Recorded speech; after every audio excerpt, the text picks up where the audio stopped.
Jadi ada 4 etika adat nalika kita menjual. 1, kemarin jangan memuji.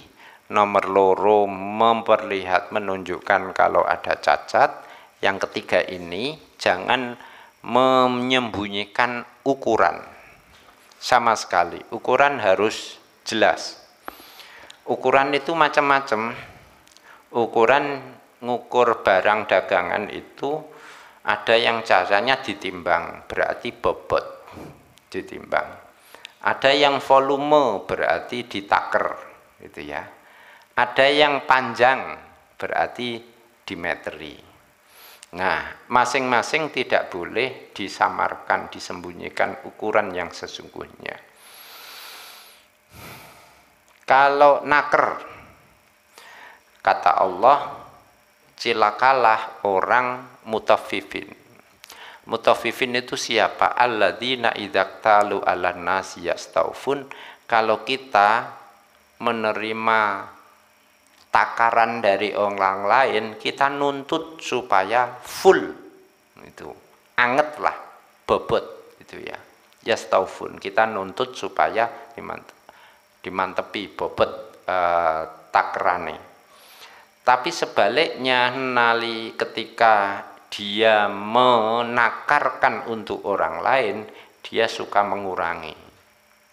Nah, ini jadi timbangan itu bisa menjadi alat penghantar masuk neraka tanpa sadar. Tapi kamu penjual, takeranmu dari awal wis gak beres, gitu ya. Dan kamu berapa puluh, berapa ratus, berapa ribu kali menggunakan alat takaran ini. Pom bensin jari. Kowe ngandel apa ora pom bensin? Jarine pom bensin niku manometer, speedometer ya. Yo, nek peraturane itu selalu diperiksa secara berkala, itu speedometer itu oleh negara, oleh petugas kan ngono. Itu kadang ono di sini. Lah jarine rumore itu nyetingnya piye? Nyetingnya itu kalau apa? Kelipatan 100 misalnya. Nah, kita beli bensin 100, maka itu tidak 100 full wis disetting itu. Bensin yang dikucurkan tidak 100 full disetting. Makanya kadang ono sing tuku bensin nek pom iku 105.000. Iku ndek karena percaya settingan per kelipatan 100. Nek 105 iku iso full ono 5-ne. Ngono. Ono sing ngono. Qala rahimahullah. Tapi gitu-gitu itu ya piye ya? Yes, kita husnudzon saja wis. Tapi itu kadang itu kalau sudah digosipkan, ada satu SPBU digosipkan itu terus ancen sepi tenan. Ya. Ada reputasi pom dikabarkan di setting itu speedometer itu terus jadi sepi.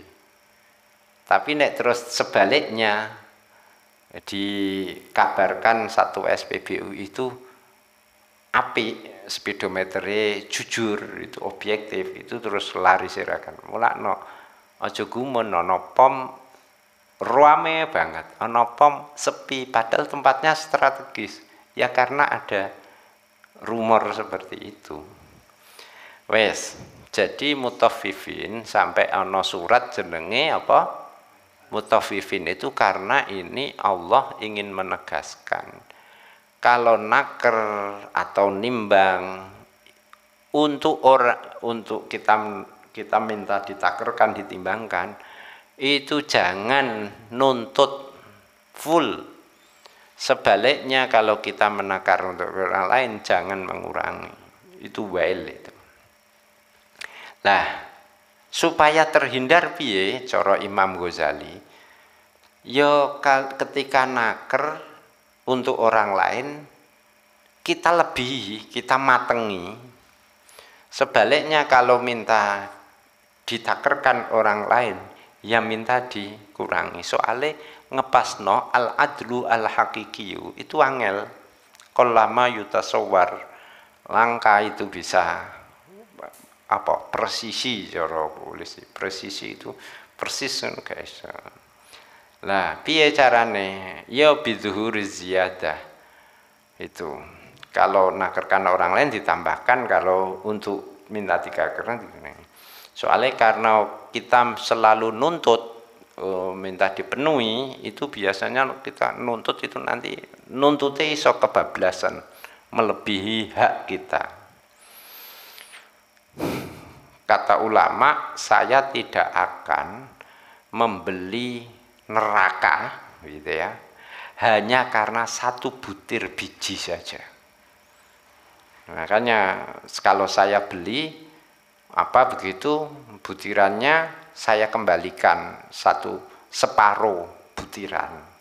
Jadi tuku misalnya beli kurma gitu ya, kurma 1 kilo gitu. Nanti dia ambil ketika menjadi pembeli 1 butir kurma dikembalikan kepada penjualnya gitu. Sebaliknya kalau dia jadi penjual dilebihi, kalau sudah ditimbang terus dilebihi 1 butir. Katanya la astaril waila minallah bihabbatin gitu. Kalau hanya karena 1 biji ini saya kehilangan surga yang luasnya seluas langit dan bumi, alangkah ruginya saya. Ya. Alangkah ruginya saya hanya gara-gara 1 butir ini mengganjal saya masuk surga. Padahal ketika di surga luasnya seluas langit dan bumi. Nah, kenapa ulama-ulama kok serius ngurusi ini? Urusan takeran, timbangan, meteran. Allah sendiri pakai ada surat Mutaffifin itu. Soalnya kezaliman yang kita lakukan melalui cara ini itu tidak mungkin kita tobati. Jadi misalnya kita naker ya biji-bijian, terus kita kurangi 1 biji, alat takere itu terus, berarti setiap naker kita korupsi 1, sudah tidak terhitung. Dan kita tidak tahu ini kalau ingin tobat misalnya, kok kebuka hati ingin tobat, ayo sopo sing mbok doli itu. Butiran-butir yang korupsi itu kamu kembalikan kepada siapa? Kan tidak, gak iso ditobati. Ya, makanya Rasulullah kalau pas jual membeli begitu pesan kepada yang nimbang dimantupi lo yo gitu. Itu Imam Fudail lihat anaknya laki-laki nyuci uang dinar. Jadi duit dinar itu dicuci gitu ya, karena mau dipakai belanja. Maksudnya dicuci karat-karate kotorannya itu diresiki sehingga ketika dibelanjakan itu bobotnya uang dinar. Ini presisi tepat. Ora kok tambah abot krana ana kotorane ana nek yenge gitu. Lah karena anaknya melakukan hal mulia seperti itu, kemudian dipuji oleh bapaknya, yakni Imam Fudail, anakku, kamu nyuci uang dinar ini supaya bobotnya asli seperti semula, tidak ketambahan bobot karatan, kotoran, itu ya debu misalnya. Yang kamu lakukan ini jauh lebih mulia daripada pergi haji 2 kali. Ibadah hawa sekali daripada umroh 20 kali. Wah, ngene oleh ngelemah. Kaji ping pindho iku 50 juta karo 50 juta, 100 juta. Umroh ping 20 Masa regane umroh mbok takokno aku. Kan aku bakul. Pokoknya wis nah, itu karena apa? Gak iso dicobati. Bakul-bakul iku piye nobati piye? Kamu setiap naker korupsi 1 butir, ya. Kamu lakukan puluhan tahun, terus kamu ingin tobat. Ayo, kan harusnya butiran ini kamu kembalikan kepada pemilik yang sesungguhnya. Kan gak iso. Tuh. Makanya para ulama bahas ini serius. Gusti Allah juga ada surat Al-Mutaffifin. Ulama lain mengatakan, saya itu gumun sama orang-orang yang dagang itu. Bagaimana kelak mereka bisa selamat di akhirat? Wong nek siang harinya mereka itu nimbang, naker, ngedoli, itu ya, pakai sumpah segala, dodolan itu. Pas bengi turu bloko, ora ditobati maksudnya. Kok njaluk selamat nek akhirat itu piye? Nabi Sulaiman kepada anaknya bilang begini, anakku, 1 butir makanan itu mudah untuk masuk di 2 lubang. Kalau tidak lubang ini ya lubang itu. Gampang gelundung lah masuk lubang. Seperti mudahnya dosa masuk di antara 2 orang penjual dan pembeli. Terus ada orang soleh, ba'du solihin, sholat makmum nek nggone banci, fasek lah berarti. Selesai sholat dibilangi, Mbah Yai itu makmum imamin jenengan fasek. Apa kata beliau? Menengai si orang soleh kita ini, diam saja. Terus kok mendel mawon Mbah? Ya ngene, kan kowe arep muni ngene ya. Karena sahibu mizana ini yuti bi ahadima yahubil akhir rasyuwi anna fisqahu madun. Maksudnya bahwa imamku fasik kah? Ngene lho ya.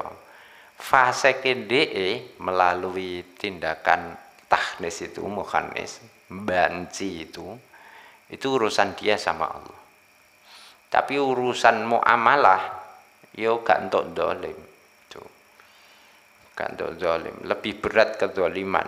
Berarti urusan dengan hamba kezaliman terhadap itu lebih berat daripada zalim kepada Gusti Allah dalam hal ini sholat. Ibnu Mas'ud qira'ai la tadghaw fil mizan wa aqimul wazna bil lisani wa la tukhsirul mizan. Kalau kita wa aqimul wazna bil qisti. Jadi tegakkan timbangan secara adil. Kata Imam Ibnu Mas'ud, tegakkan timbangan apanya? Lesannya, ilat-ilatane. Ilat-ilatane ku ngene lho ya, nimbang itu kan. Timbangan itu kan timbangan kuno itu. Kan ana ilat-ilatane. Kene dikai apa jenenge? Bandul. Nah, bandul sekilo gitu. Sing kene beras sekilo. Nah, itu ngukure kan di sini ana ilate, sini ana ilate. Jadi kalau berasnya diambil tinggal bandulnya, ya berarti ini medun iki munggah. Tapi nek diisi beras kilo sejajar gitu ya. Kata Allah menaruh qiraahnya Ibnu Mas'ud ini, wa aqimul wazna bil lisani. Jadi kamu tegakkan lurus ini. Jadi ini lurusnya di lisan ini. Makanya disebut lisanul mizan itu di sini. Nah, jadi bedane mizan timbangan dunia dengan timbangan akhirat itu bedane apa? Aneh akhirat itu. Jadi kalau di dunia itu kalau yang lebih bobot ke bawah, yang lebih ringan ke atas. Nah akhirat ora yang lebih bobot itu malah menduwur risane. Iku piye gawene mbuh piye iku rancane masuk nganggo.